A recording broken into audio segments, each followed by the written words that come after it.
Coming up next on The Spot, we overcome the slow month of January by revisiting our untimely demise in Dark Souls. If you want something a little more fresh, we also talk to the fighters of UFC Undisputed 3. Check out the downloadable games Shank 2 and Zack 0.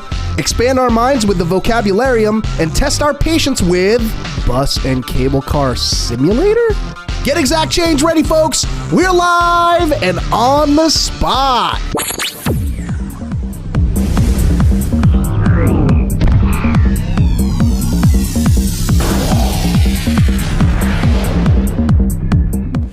All right, folks, it's time for another episode of On the Spot. I'm your host, Chris Waters, joined here by Curtis Said and Maxwell McGee. Gentlemen, welcome to the show. Thanks for having us, Chris. Oh, yeah. It is awesome to be here. Yeah, that's kind of enthusiasm I like to see. The early time slot for us, I know like 11 a.m. Pacific time.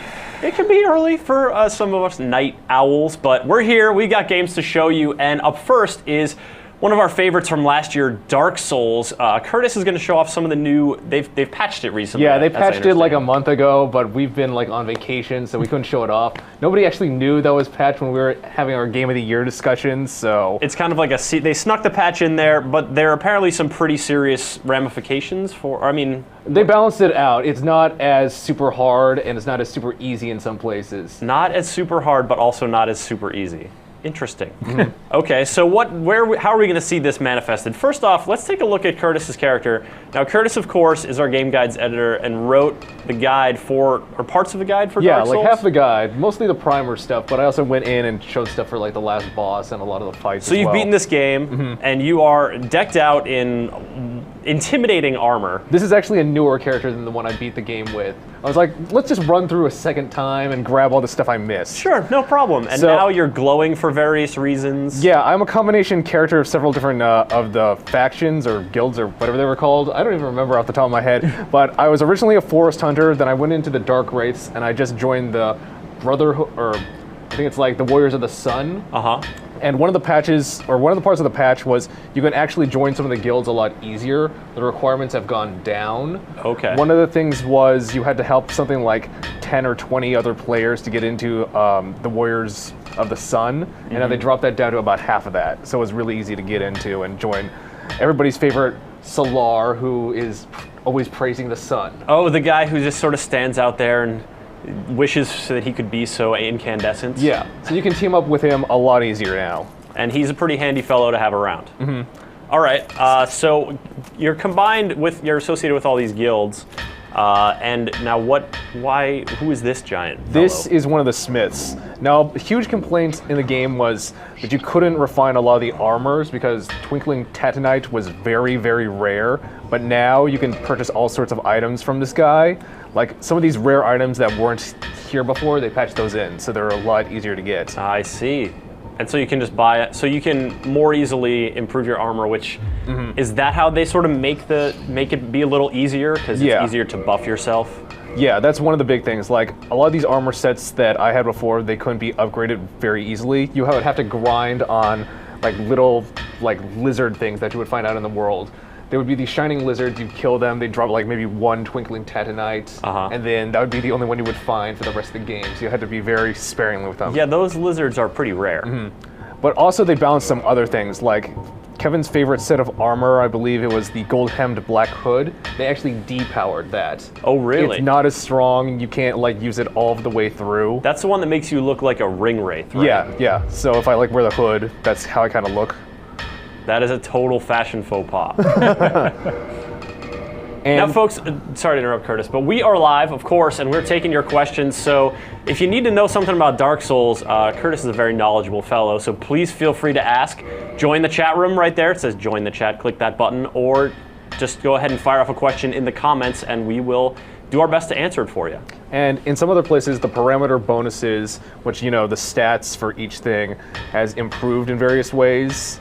Like some of the weapons that were a lot weaker, they're stronger now, and some of them that were simply overpowered, like a lot of the weapons with fire and lightning, those were depowered, so they're not as good. They're still probably the best thing in the game, so if you're like, I just want to use my lightning spear, that's probably going to be your best weapon, even if it's not as strong as it was before. Okay, but it's still solid. They haven't totally nerfed the stuff that worked in the past. No, not completely. You can still use it. I mean, some things like several different types of cloth armor besides the gold hem robe were also really strong, and they nerfed those down. No more summon sign. Oh, but you found a giant enemy to combat and light on fire, so that's cool.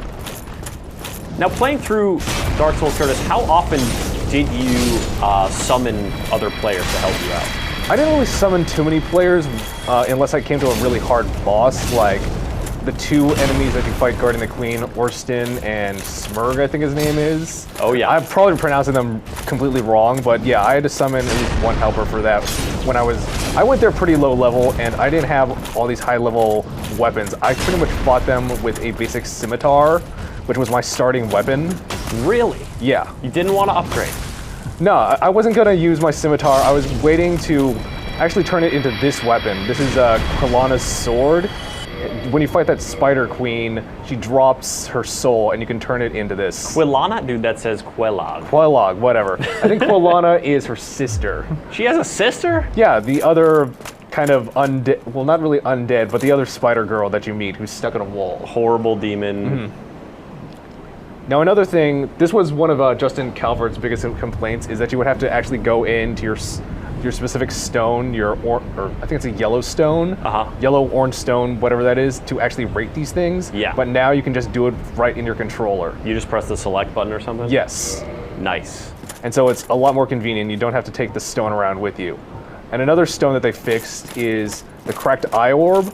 I have the full red eye orb because I was part of the dark wraiths, but the cracked eye orbs no longer are consumed if you can't get into a battle.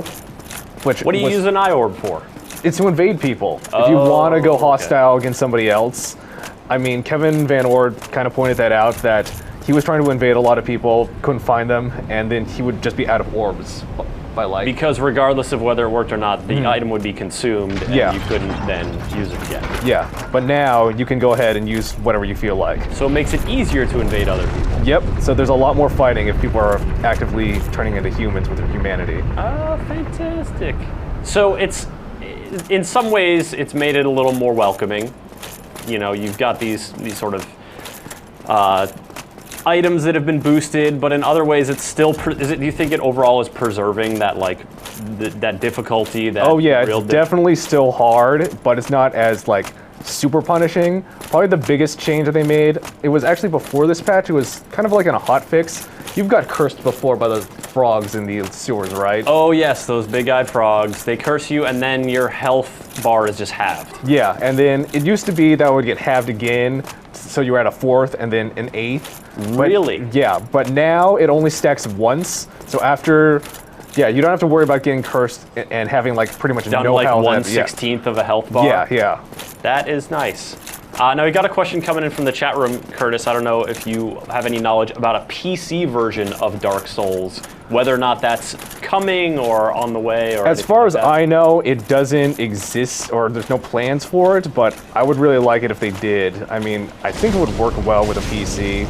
I mean, it's specifically designed for a controller, like the interface right now, but I could see easily them adapting it for PC. Or, giving it controller compatibility. Now, Maxwell, have you played much Dark Souls? Sadly, no. This is one of the blights on my gaming repertoire. I've not played Demon Souls or Dark Souls, but I hear nothing but praise, nothing but good things, and occasional bouts of frustration so much at the agony. game's immense difficulty. But overall, they are apparently very stellar. From Software is the developer? Yeah, that's the developer. Apparently published by Namco. They know what they're doing when they're not making Armored Core games.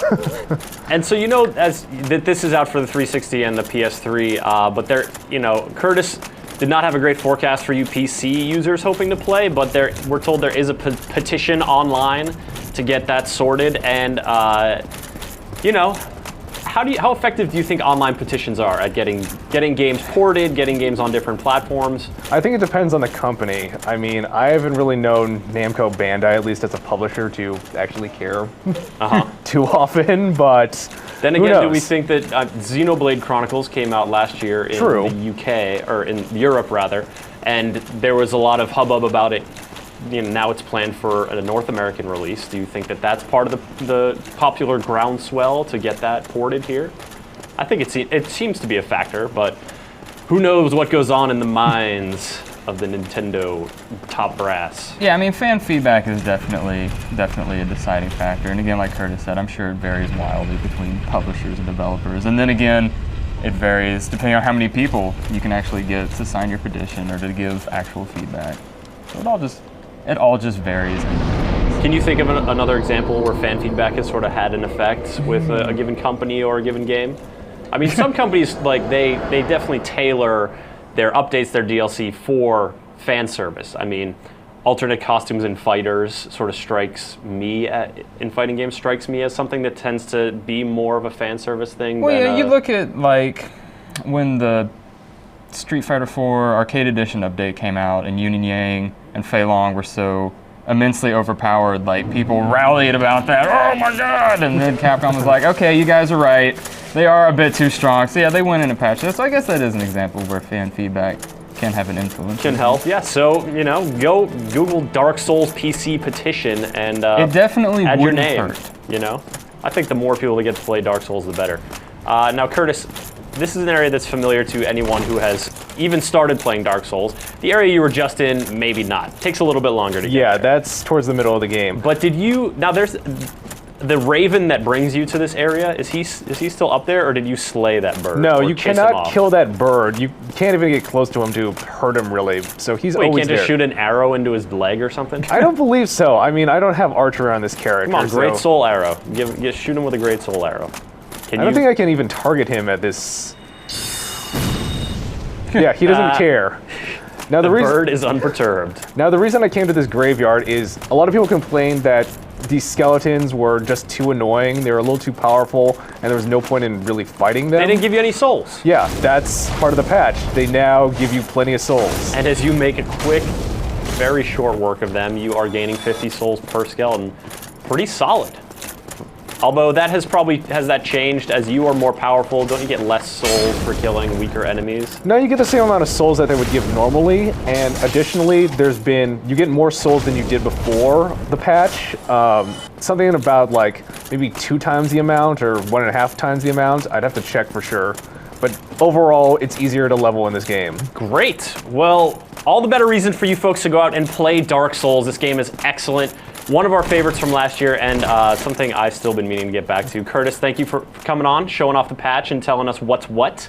And up next, we're tossing it to San Jose, where Marko Djordjevic and Homer Rabara went down to see UFC Undisputed 3, specifically to see actual UFC fighters at the AKA gym training and really getting a look into, you know, what their regimen is like and how that's affecting the development of the next iteration of the UFC Undisputed series. Let's have a look.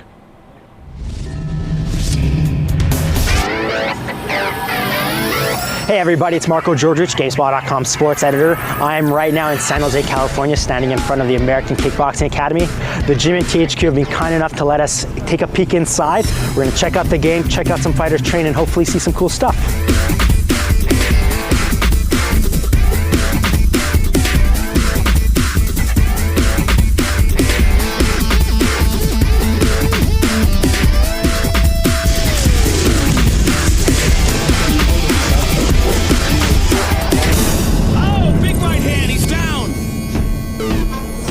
Yeah, the game's pretty seamless. The flow's pretty good from the stand-up transitions to the ground and submission stuff. It's a lot of fun. I'm looking forward to getting to play it. THQ did come to my gym, you know, they videotaped it, and in game it looks exactly like, I mean, they even have like these white chairs that are in my gym for some reason. They're in the game as well. All the posters are there, so it's incredible. And yeah, they asked for advice on how to make it, you know, realistic from our gym's perspective, and they really did a good job. The realism, especially in the strategical kind of aspect of the game, is phenomenal. I had a chance to try the game, and it's been awesome. One of the things I noticed that I really liked about it was the fact that the ground game is so much more dynamic, and it's a lot more fluid, and it's, you know, it's not just you spinning the stick like a merry-go-round. Like, you really actually get to get into it, and you have some strategy there on when to go for submissions and you know, when to get up. Just the minor details have really improved. I like that a lot. You know, I heard a lot of good things about the new UFC game. Well, as you can tell, those over there. Josh, I've been knocking out Horace Gracie with cars.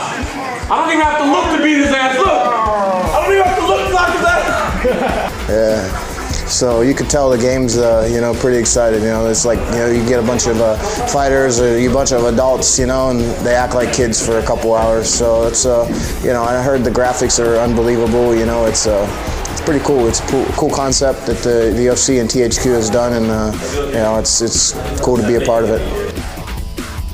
I got to play it a while back in Las Vegas as well. I'm not a huge gamer, and I would never just, play a game. I don't have a gaming station, and I actually, I'm not gonna lie, I love playing this one. I'm in it, which makes it pretty cool, but I just think it's a great game. It's a UFC, so that's kind of my life and like my passion and everything, and every time I've played it, I've really enjoyed it and then got into it. I played the one that came out, the first one was the 09, is that when it came out? The 09 one and then this one, and the graphics are much better. I think the guys look almost identical, true to the guys in real life. And it's just very technical. It's very technical. It's like you'd be out there with this, in the sport fighting. You need to have a game plan and everything else like that. You kind of need to have the same thing here. You have to know what the strengths are to each character, and kind of use that stuff to your favor, pretty much. They have a career mode where you can go all the way through and find a good gym and train. And it's not easy for everyone to go through and do that. And there's not gyms in every town, but you can go on there and see what it takes to become a good fighter. And the training we go through, that's pretty cool. They got the Pride mode, which is real essence of the sport. That's like legendary stuff, dear to people's hearts, and they got that in there. And then just the fights in general and the fighters being so realistic is it's amazing. So there you have it, the AKA Gym here in San Jose, California. A huge thanks goes out to everyone at the facility and for THQ for inviting us. Hope you guys enjoyed it. Don't forget, UFC Undisputed 3 hits PS3 and 360 on February 14th. Now it's my turn to get my ass kicked. 2011 campaign was f***ing awesome. I obliterated everybody in my path. No one can beat me. Just started training like 7 minutes ago. And pretty badass, so. Nice. So what's your next fight? Fighting with the devil, baby. Okay.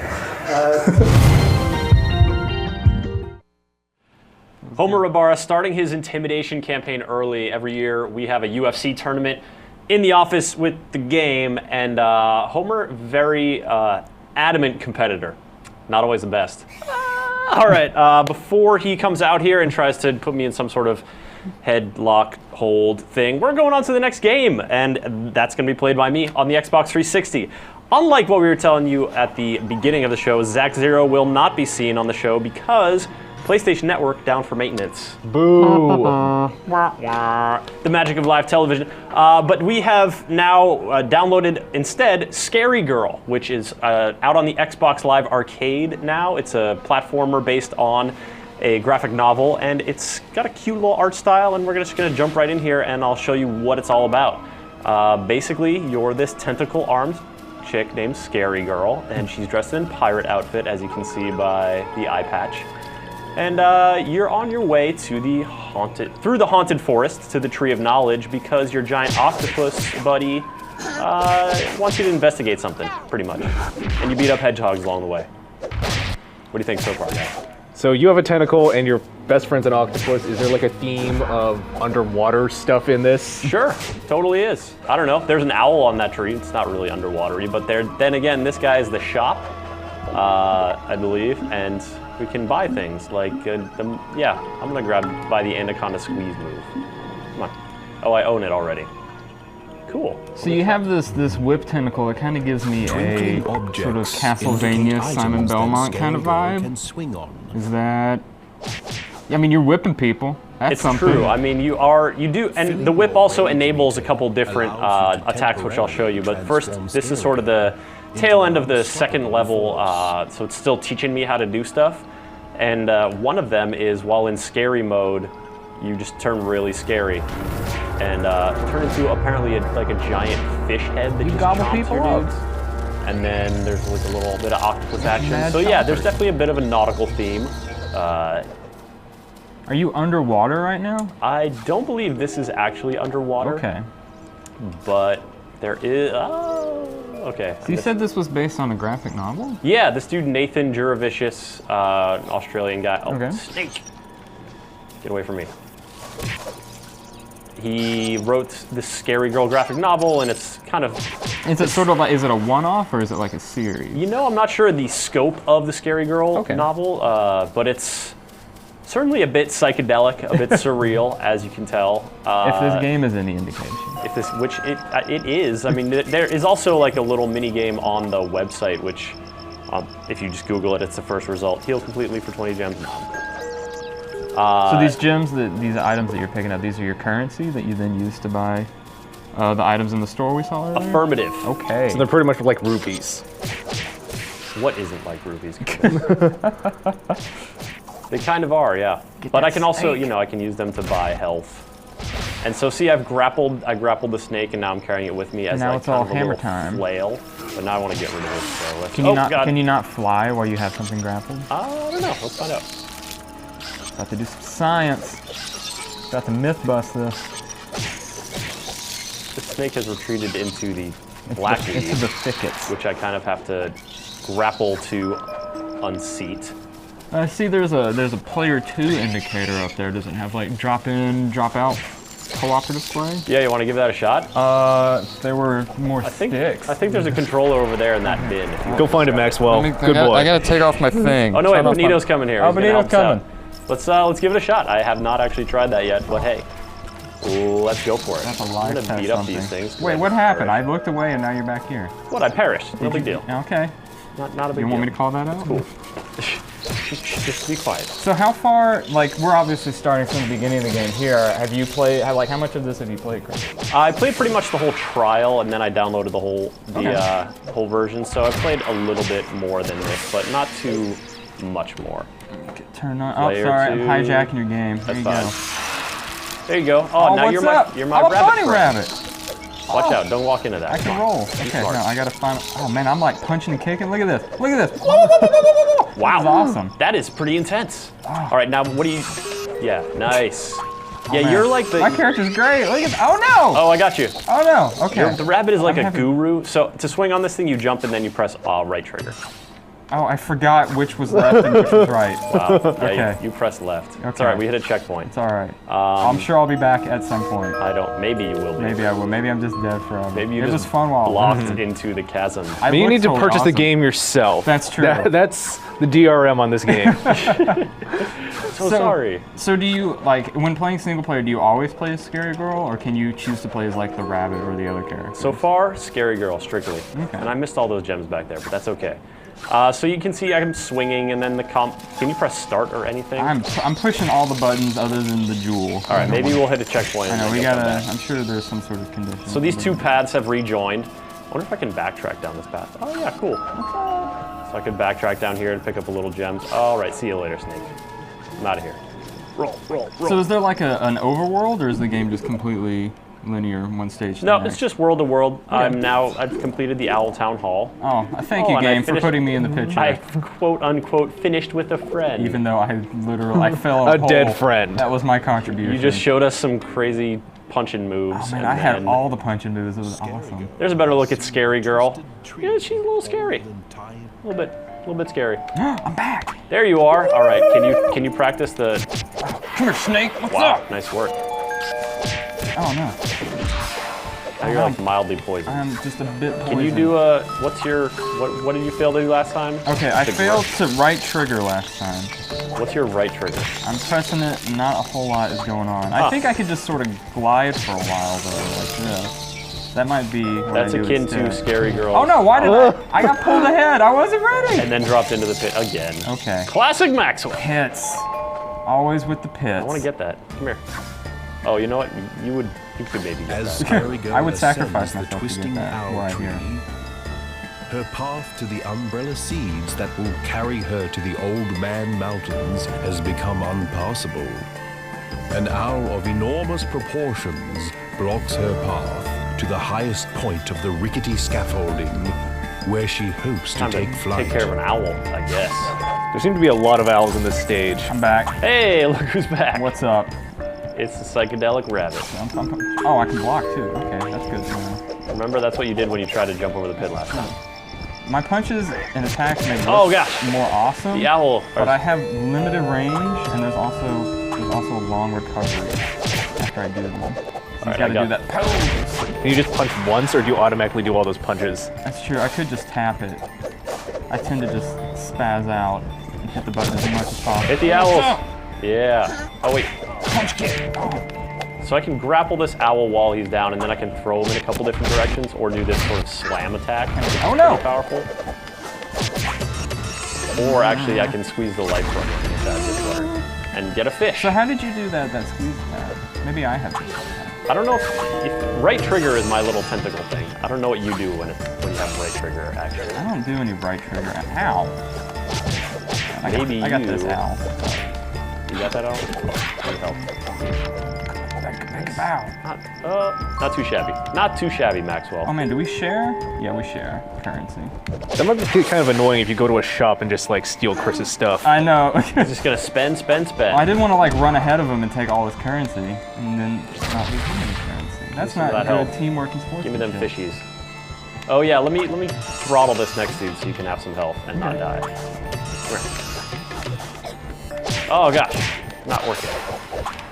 Oh no! Oh, I tried to jump away, and then I jumped. Oh, I'm jumping away from a flying enemy. Oh, fatal flaw. What is this circle meter that's got a little bit of red in it that I see? That's my scary meter. Okay. Remember that little tutorial section before? Oh, never mind. Yeah. When I you went Super Saiyan. Freaked out. Yeah. Super Saiyan, as they say. That's my blanket term for different modes.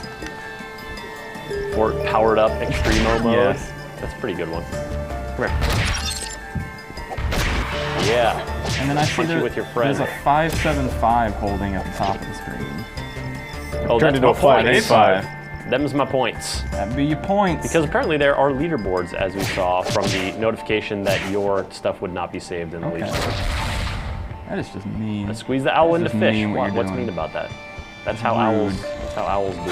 How many owls? Imagine if this was real life and you saw. Well, first off, you saw a blue owl. Okay. Which I imagine would be pretty rare. There's a lot of things that would make this weird in real life. You squeeze the life from it. I mean, do you fight a lot of owls in your spare time, Chris? No, I have a pretty good relationship with owls. Which is to say, none. No relationship. A non-antagonistic relationship. Oh, Maxwell's back. Whoa! What's up, everybody? All right, let's take out this big owl, and then we'll be done with the demo. I'm gonna let you lead. Ow! Remember, block. Oh, I can block. Okay, yes, I'll remember to block. All right, flail on this owl. Oh gosh! I got this. Aha! No, don't punch him into oblivion. I need to throw these little owls. Oh, okay, that's what we're doing. Can Max even help with that? It doesn't seem like it doesn't seem like he can grapple on his own, since he probably doesn't own that. He certainly does not. I can knock him down. Oh, that owl's in trouble. See ya. Come here, owl. What's up? Nice. Wow, you were really high up there doing your ninja kicks. Not too shabby. Go away, owl. Get that. Why'd get you heart. get that? Oh, yay! No, we both Health got for it. all. Huzzah! Now we go over here to go to the thing, the magical. Ta-da! All right. 2-player co-op, Scarygirl. Available now on Xbox Live Arcade. Coming next week to PlayStation Network. And do you remember how apparently many coming out on PC at some point? How many points did it cost? $15. Oh, okay. 15 American dollars. 15 US so American 1,200 dollars. points. Okay. Is the amount of dollars that will run you. Yeah, thanks for joining, Maxwell. Hey, it was my pleasure. You died a lot, but that's I did. okay. I fell in a lot of pits, but that's what I do on a day-to-day basis, so whatever. That's real life. That is just real life. Part of the job. It's hard. Our next segment is a good time to mention that we're totally giving away some trivia later in the show, as per usual, and one of the items is this Shank limited edition maquette. It's inside here. Kind of looks like the Shank dude. Maybe we'll pull it out for you later on during the trivia section. But first, we're going to hear a little bit about Shank 2. How's it going, everybody? This is Maxwell McGee. Welcome to another demo. Today, I'm joined by Jamie Chang, founder of Clay. He's going to be showing off Shank 2. Jamie, I understand we're going to hella stab some people with chainsaws and knives and such. Is that correct? That's right. That's what Shank's all about. So the original Shank, like a 2D action platformer type game, I believe our very own Tom McShay gave it a 6.5. Generally well received. What sort of improvements can we expect in Shank 2? I think that is the right question, because when we talk to press, people are like, hey, what are the new features? Yeah. Right? And for us, It's like, yeah, there's new features, and here are the new features, but it's really not about features. And that's not what makes a game good, right? And so for us, it was how do we improve that brawler experience? How do we make it so that the controls are better, the combos are better, that people feel like they're more in control of the character, and that it feels fair, and that they're learning throughout the whole system. So, in a nutshell, I think that it's the little things like the precision of the controls, and the advanced techniques that you can do, and the way that we've layered the pacing that makes it a way better game. All right, well, let's jump right in here. I understand we're going to see a little bit of the campaign mode, and we can see some of those changes in action. So I imagine, let's perhaps take a step back for people who didn't play the original Shank and sort of set up. Obviously, it's a very gruesome 2D sort of hack and slash style game, perhaps in the vein of the Devil May Cry series. That was actually one of our inspirations, especially for Shank 1. When we were thinking about it, we're like, hey, we love Desperado, we love Devil May Cry, we love those 2D brawlers. Let's make the game that we want to make based on these things, right? And let's mix them all together in a way that that's part of Clay's sensibilities. So let's talk about this area that we're seeing right now. So right now, Shank has got his revenge from Shank 1, right? And he's on his way home.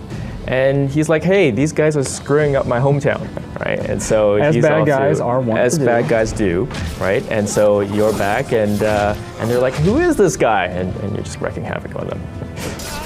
And so we mentioned the new counterattack mechanic at the top of the interview.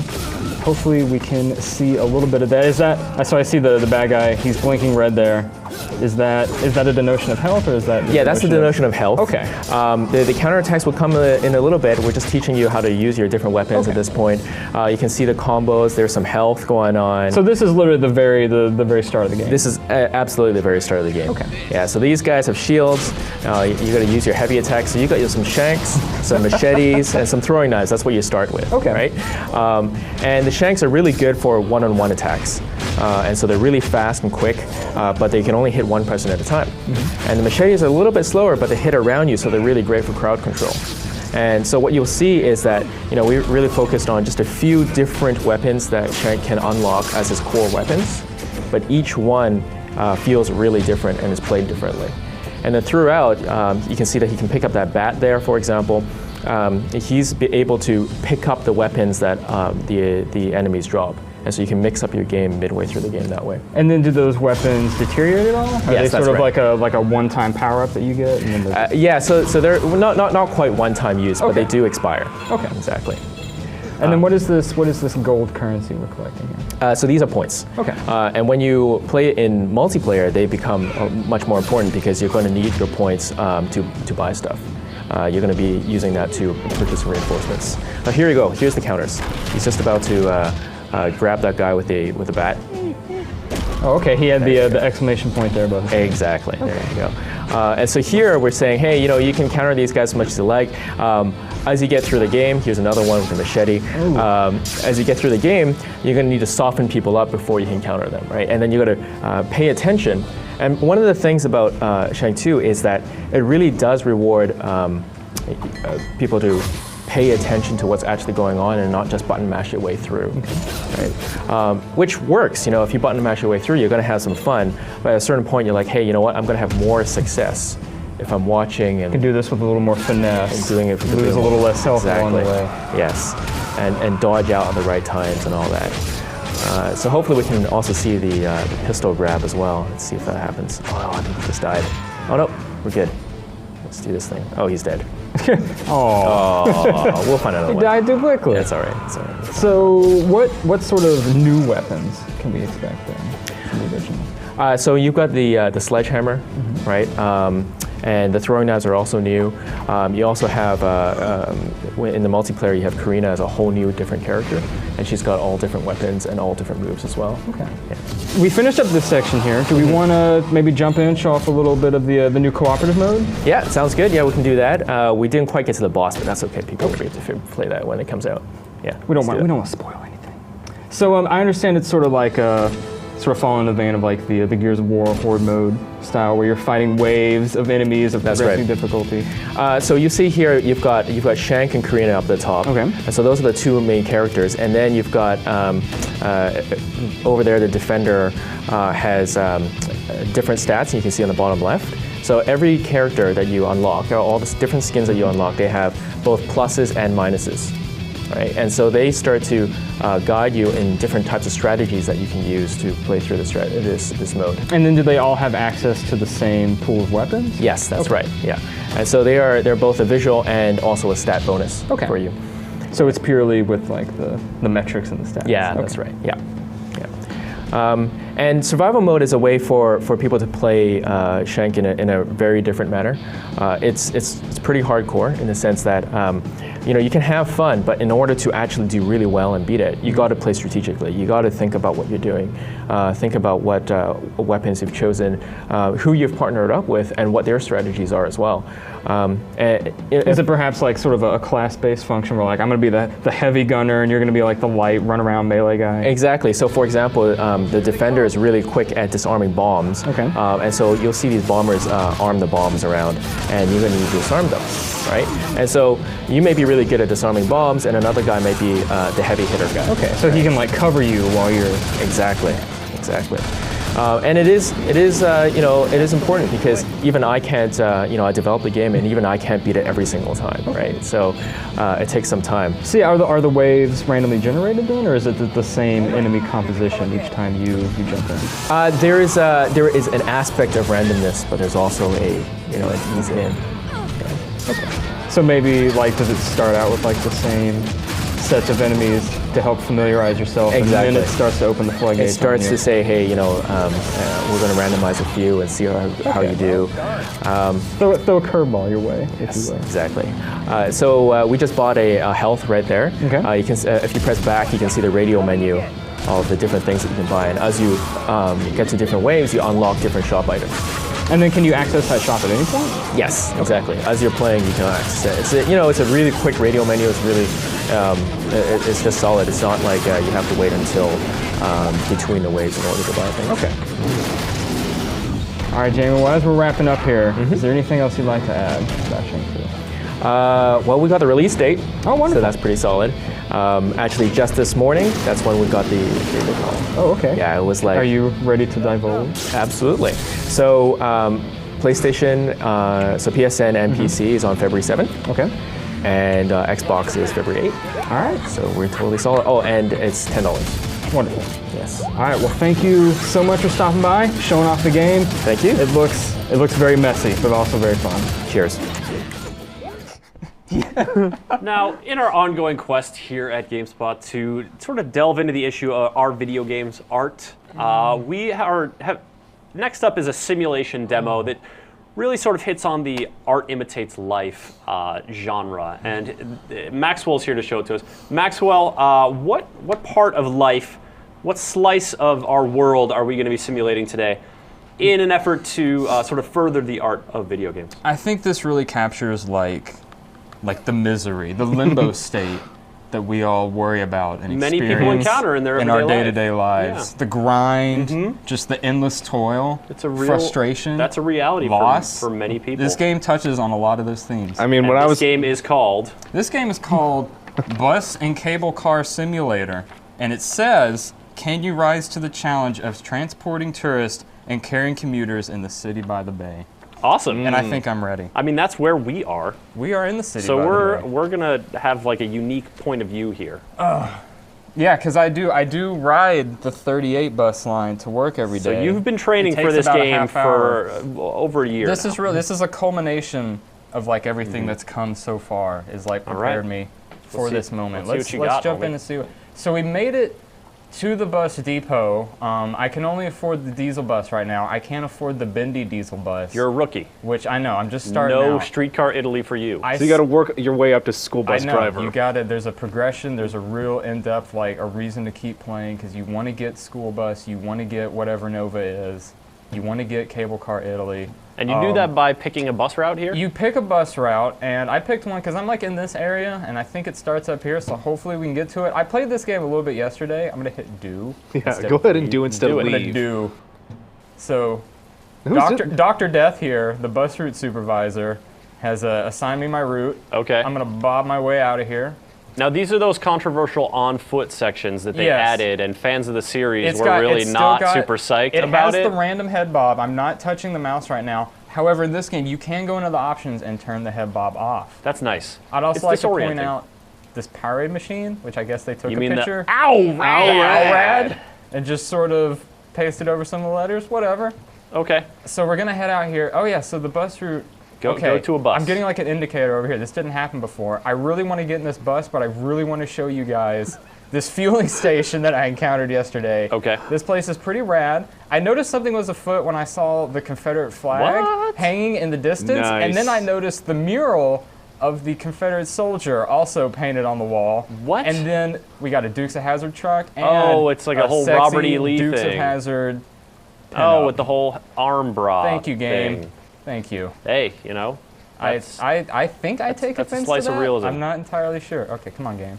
You can also go back That's not here, where you get into a and bus. you can click to open this. Oh, check. You can mess with the bits. Is everything cool back there? You can mess with your Looks bus good. bits, I guess. I Look at can't that really do engine. anything because it's just a flat picture. Close it. So I'm gonna go over It's here. not bus Hopefully, mechanic. I can get into this bus. Yeah, go Get in. the, Clip get in right the in bus. there. Get in the bus. You're not Flip quite. into that bus. Hop into the bus. What if you go? Yeah, go off to the right there. Go into that building. Get No, in. stop that. Get in the bus. It's clearly not working. Hop in. Let me look at my controls. It's not like you're.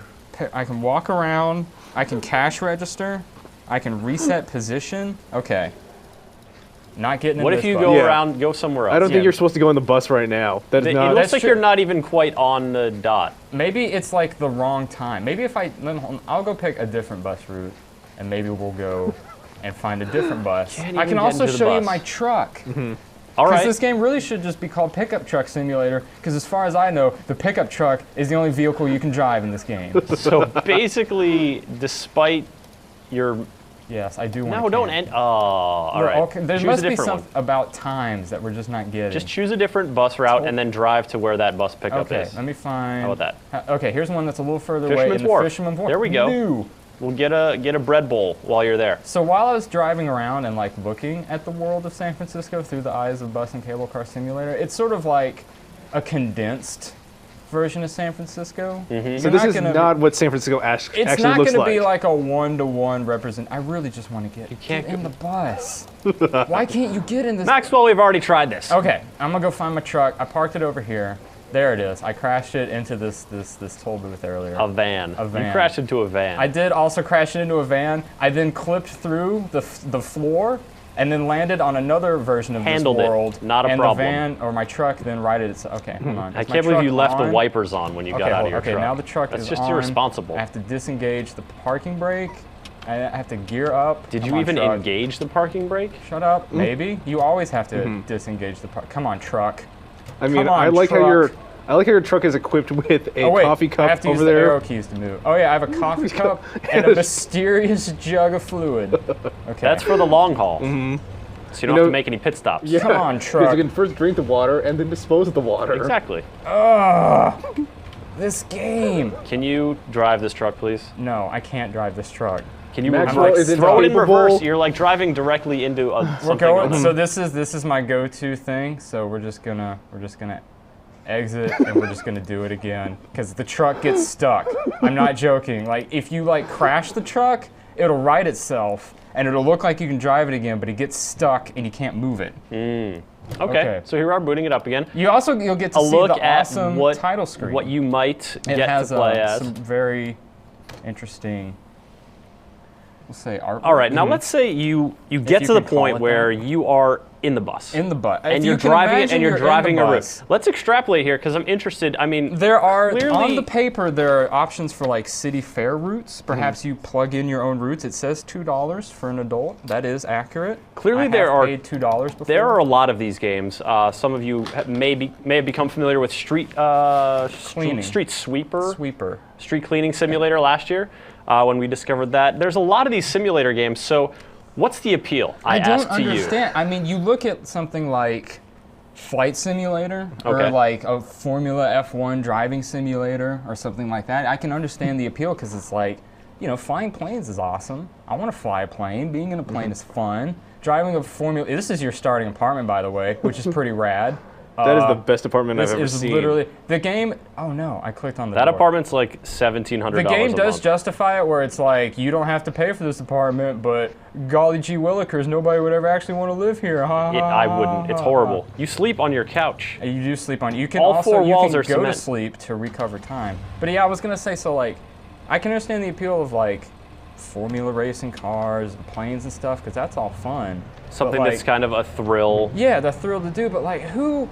If you want to be like a bus car driver, like you can do that pretty easily, I would imagine. You just take some classes and. Not if you don't live in San Francisco. I mean, not too you know, you expensive. can't drive to San Francisco. I streets. imagine like owning a personal plane or a Formula One car would be pretty difficult, and you'd have to like work at it for a long time. But like, I mean, I have all the. I appreciate my bus drivers. They bring me to work every day and take me home, and it's soul crushing work, and like, but.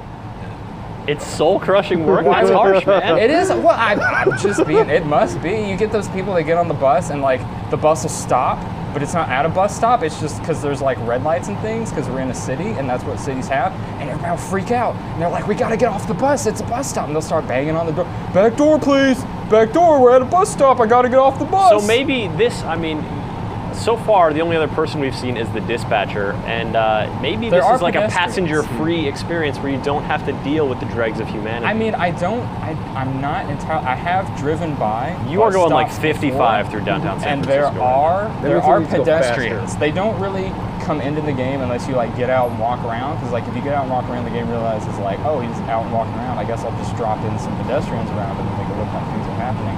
But pedestrians will stop. Oh no! Oh no! Oh God! Oh no! Okay. Call, it's a It's wash. nice to know that Get you out of the aren't car. hurt Okay. when you crash. That's You're true. fine. Let's just walk the next block. We'll just walk. Look, see, there's a bus. I wish I could just steal a bus. GTA This is in style, GTA. and just create my own fun. All right, now what about see, this? No, look, there's people. There's people over here, and they're at a Go bus talk to stop. them. I'm gonna do it. Why? And you sort of like when you get near people, this happens. Which really, I think, is a commentary on how most people view bus drivers. They don't view them as people. Ooh. They view them as just I didn't even think about that. ephemeral, parts of the machine Just that a tool. takes them, and they don't treat them with the respect they Look deserve. at this guy. Also, something else that was kind of funny driving around. I was just driving around like trying to obey the rules of the road. Wasn't doing anything crazy. Wasn't going 85 down the wrong side of the street. Cars will just run into each other. I've watched cars like T-bone buses and stuff. As they do in real life. Just randomly. Did you hear what happened this morning? No. Why don't you go ahead and tell us? A again. dude, all right, so in San Francisco, you have this light rail system that goes through a tunnel at one point and then comes up onto the street surface and then goes along for a while. A dude drove an SUV down the rails into the tunnel, got stuck, jammed up all the trains, disrupted the track, and that's the kind of crazy crap that happens in real life. So I don't think, a random T-boning is really too much of a stretch here. These things happen. So I'm going to try to pick a bus route again that's near our starting location, and maybe we'll be able to get. Oh, wait, there it was. All right, now let me ask you this, Curtis, while Maxwell tries to get into an actual bus and drive. I'm not optimistic, but I think he can do it. Look at my thing. Compare this kind of game to someone who, say, like creates model trains. They are, they're creating something, and it's, when you have a finished model train set, all the train does is go around in a circle and maybe stop. So it's not a thrill, right? It's not that. No, not really. It's not that F1. It's not that flight sim that Maxwell was talking about. I think it's more the collection of those trains. They're like, I really need this. It's not about what it does. It's a collect them all kind of thing. It's like, what does this represent as a whole? It's also maybe the aesthetic of creating something that you can then look at, whereas this is. I like to think it's mainly just insanity. It's mainly insanity. Clearly, we have some strong opinions on different people's hobbies. Maxwell is utterly failing to get into this. Just the endless toil. Are you sure that's the real bus? I'm gonna berate him real quick and see if I can't whip him into shape. While that happens, because it just is not gonna be pretty. Take a look at the digital downloads for this week. You've already got a bit of a head start from our demo earlier, but take a look at what else is coming out and you can spend your digital dollars on. What's up, GameSpotters? This is Aaron Sampson bringing you a list of top digital downloads this week on Xbox Live, PlayStation Network, and Wii Shop channel. New this week on Wii Shop, check out Stone Keep Bones of the Ancestors for 500 Wii points. Ancestors is right. This appears to be a re-release of the 1995 title by Interplay, and you're not going to believe this, we have a game guide. Seriously? On PSN, check out Zack Zero for $12.99. Zack Zero is a combat platformer in the vein of Saturday morning cartoons, complete with a damsel in distress and a bad guy whose name starts with Z and ends in Erlog. Next up is Amy for $9.99. The title was released on Xbox 360 and PlayStation 3 last week, and oh, ouch, scored a 3.0 bad for awkward controls, clumsy combat, and frustrating stealth. Amy is a zombie survival game where the hook is you get to drag a kid along with you. On the bright side, there is an interesting contamination system. Switching to XBL, we've got another action platformer, this one based on a graphic novel by the name of Scarygirl for 1,200 Microsoft points. Apparently, you're an abandoned girl, adopted by an octopus, trained by a kung fu rabbit, dressed like a pirate, have a tentacle arm, and are on a quest to discover what happened to the Tree of Knowledge. If that makes sense to you, then you probably actually read the comic. Old but newly available this week on PSN. A lot of ground to cover, so we'll make it fast. You've got Cars 2, the video game, for $39.99. Got a 7.5, no Mario Kart on the PS3, so it's the next best thing. We have a video review. Crysis 2 for $39.99. Nanosuit Technology, 8.5 grade score, nominated for Best Shooter of 2011. Have a video review. In HD and 3D, now is Shadow of the Colossus $19.99 and Eco $19.99. The two were sold as a disc release package last year. Shadow is an 8.7 scoring title from 2005 that pits a boy against giant creatures that you murder, and you might feel bad for it. Eco is an 8.5 great scoring adventure title from 2001 about holding hands, fighting shadow creatures, and sitting on couches. Also this week, get your Tom Clancy's on with Rainbow Six Vegas for $19.99. A 9.0 editor's choice title will see you clear in Vegas of a nasty outbreak of terrorism. Keep that in Vegas. Also, Splinter Cell Double Agent for $19.99. An 8.0 scoring title that will see you competing for faction loyalty of the NSA and good old John Brown's army. Ooh, I hope they both like me. On XBL this week, we've got Hellboy: The Science of Evil for $19.99, which is really the science of how to make a 3.5 scoring title. Then there's Lego Star Wars 3: The Clone Wars for $19.99. We scored the title a fair 6.5, which is a bit low for the Lego franchise. That's cranked out the 8.0 scoring Lego Harry Potter and Indiana Jones installments. In game demos on XBL, there's the Darkness 2 demo and the Asura's Wrath demo. On XBL and PSN, there's the Kingdoms of Amalur Reckoning demo with Mass Effect 3 cross-promotional armor and weapon unlocks. In new DLC this week on PSN, Uncharted 3 Drake's Deception gets the Flashback Map Pack 1 for $9.99. And Gran Turismo 5 has a number of add-ons, so check it out. On XBL, there's the Villain Pack for Ultimate Marvel vs. Capcom 3. In-game trailers this week, you know, long live the internet and stuff. No, really nothing to see here trailer-wise. That's all the time we have. Join us next week for our top picks of digital downloads. Maxwell is currently recovering from the tongue lashing over the break. We have gotten to a place that appears to be the actual checkpoint. Yes? Yeah. Correct? So we left the bus depot and we went around the corner. You really don't want to cut to that. Okay. So right now you can see it's 7:57. 58. We're in real time right now. At 8 o'clock, this bus route should start. So we think this H is where the bus will spawn. We ran up to it. We hit all the buttons. We pressed H. It looks like there was also an accident. There was a little trolley car and a semi, and the trolley car just ran into the back of the semi for no reason. And then they sat there for a while and then drove away without exchanging insurance information. All right, so while we wait for real-time minutes look at to this pass, thing. Look at this. And observe the interior of that garage. Look at this. We're going to take this moment for a little time out for learning in this week's episode of the Vocabularium. To the Vocabularium brings another esoteric genre term to light as we explore the roguelike. Roguelike, a role-playing game characterized by randomly generated environments, turn-based gameplay, and harsh penalties for death, including item loss, experience reset, or permanent character death. Coined for the PC game Rogue that first surfaced in 1980, stricter definitions of the term roguelike require grid-based game worlds and a user interface composed entirely of ASCII characters. Though there are plenty of people who actively play and develop this type of roguelike, the term also applies to more recent games like Mystery Dungeon, Shiren the Wanderer, and, more loosely, The Binding of Isaac. Diablo and Torchlight are also roguelike-like, especially given the permadeath potential in the hardcore mode of Diablo 2. The Vocabularium encourages you to be familiar with this term so that you can correctly identify such games and approach players with caution. Permadeath is known to cause intense aggravation that can lead to verbal abuse, projectile catharsis, and physical outbursts. Roguelike. So much anger. So much anger. So much, because that was literally right after I played Bus and Cable Car Simulator. They were like, channeled it. We need you to pretend you just died in a roguelike, and I'm like, I don't need to pretend. Yeah. I'm playing, but it's 8 o'clock. Where's the bus? Look around you. Look. Spawn that H. Spawn that. What do you want from me, game? Why are you such an enigma? In the middle of the H circle. Okay. Yes. Okay. Yes. Next. What? 8:14. It was you 8 missed o'clock it. earlier. I no, was now right you here. can go get in the bus, maybe. No, wait. Look, okay. I don't know. I think maybe? if I press Q, it pulls up this menu. That's my timetable. Okay. Look, it's 8 o'clock. Maybe now that it's 8 o'clock, maybe I have to go get back in the bus that we saw earlier. And if you miss it this time, then you're gonna have to wait 14 minutes. Oh no.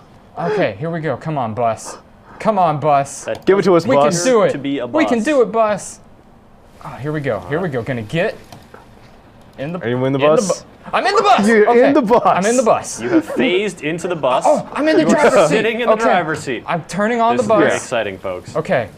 Nope. Go bus, go. Just do not press the exit bus button, whatever you do. Go bus, because you won't be able to get into that for 14 minutes, do you probably. want to go back to the interior view, maybe? So I can turn the wheels. If the bus is on. on. The bus automatically put me in the. Okay.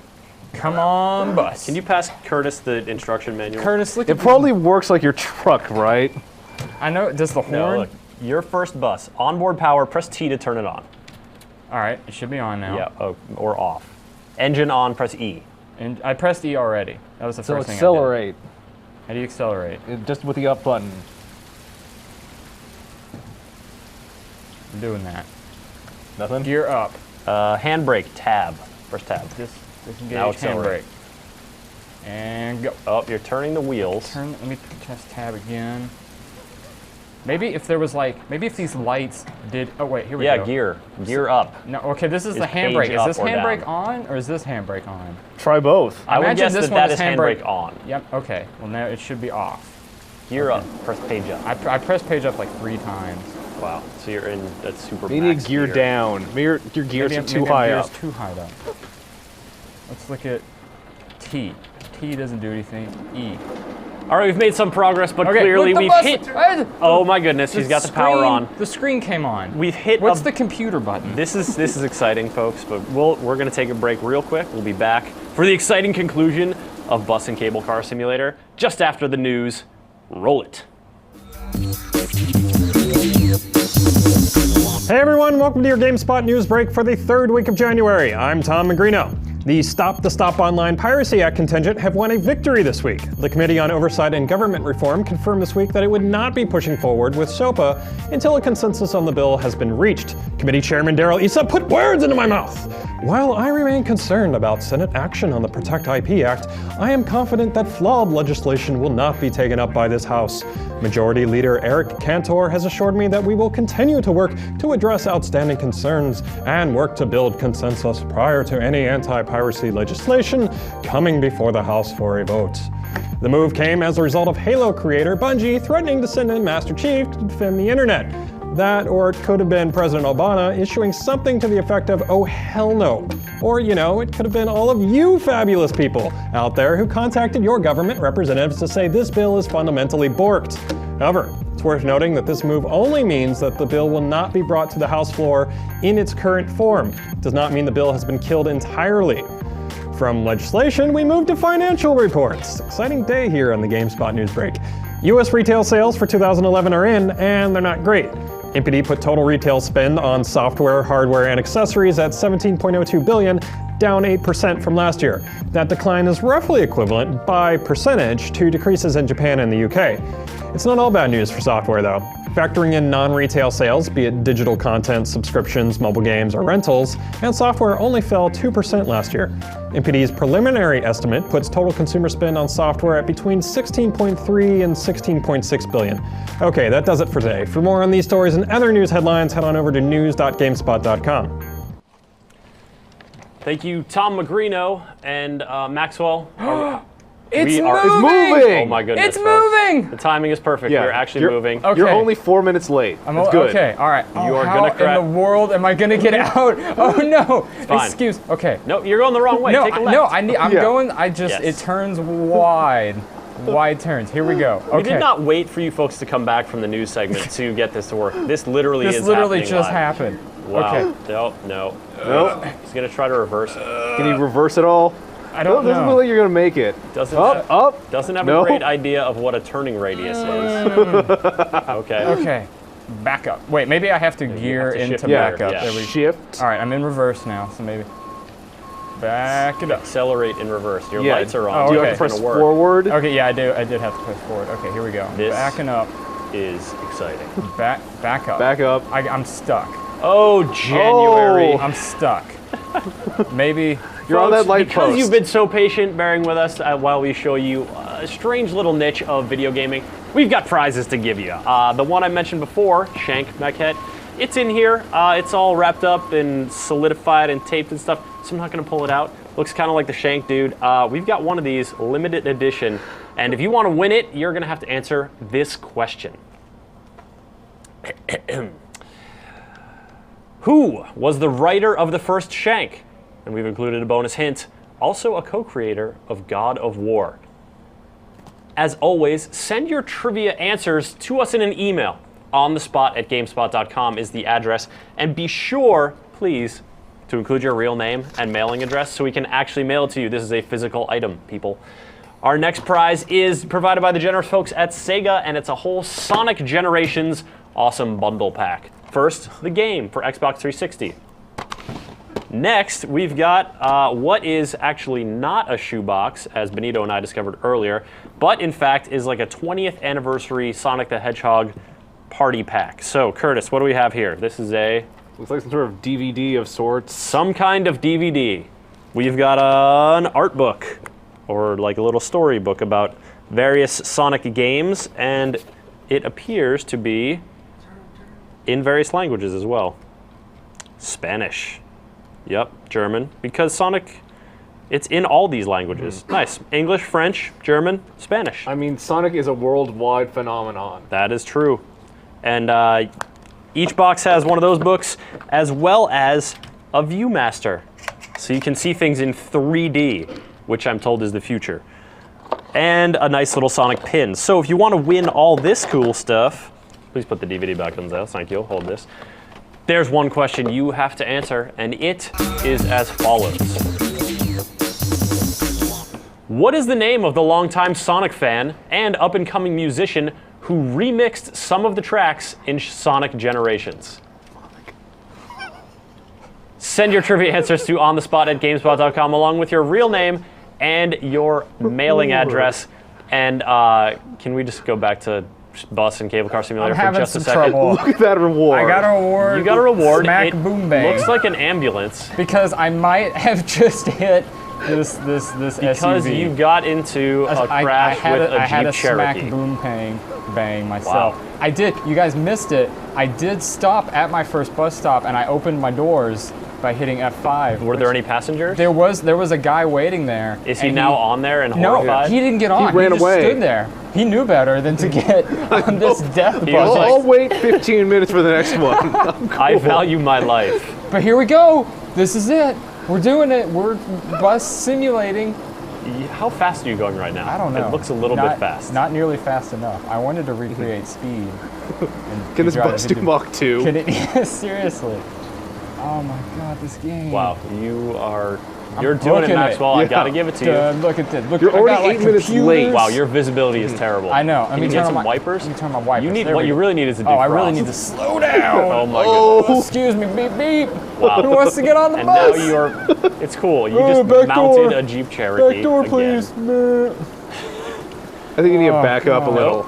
Let me back up. Put it in reverse and then go you forward missed that with stop. reverse. Yeah. Here we go. There we go. Excuse me, bus.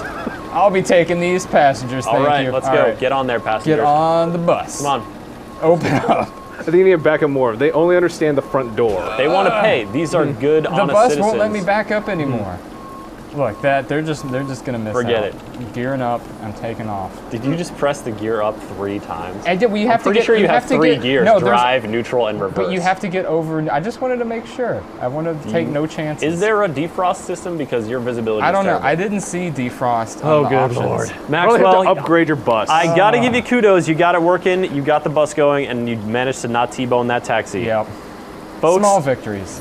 Folks, thank you for watching. Thank you for bearing with us through these explorations all throughout the video game industry that we'll be doing all year long here on The Spot. Stay tuned tomorrow to GameSpot as 2 of our favorite franchises come in new episodes, The Bluffer's Guide and The Gun Show. And I want to thank Maxwell and Curtis for joining me here on the couch. Appreciate it, guys. Yeah, that was awesome. Yeah. Thank you. Bus simulation. Thanks for making me do this. You are... Just get on the bus. Just get on. You are stopping again for the bus. It's done. All right, and before we go, we just want to announce that we totally have trivia winners to these trivia giveaways that we give every week here on The Spot.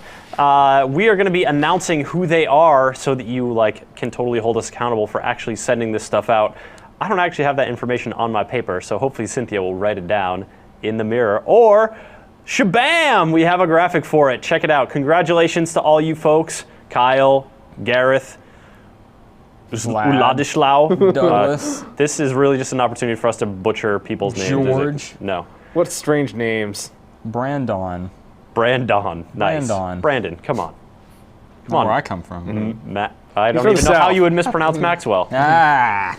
All right, so keep sending those trivia answers into onthespot at GameSpot.com. We'll ship you some cool stuff. And thanks for watching. On behalf of everyone in the back, I'm your host, Chris Waters, saying we'll see you next week on The Spot.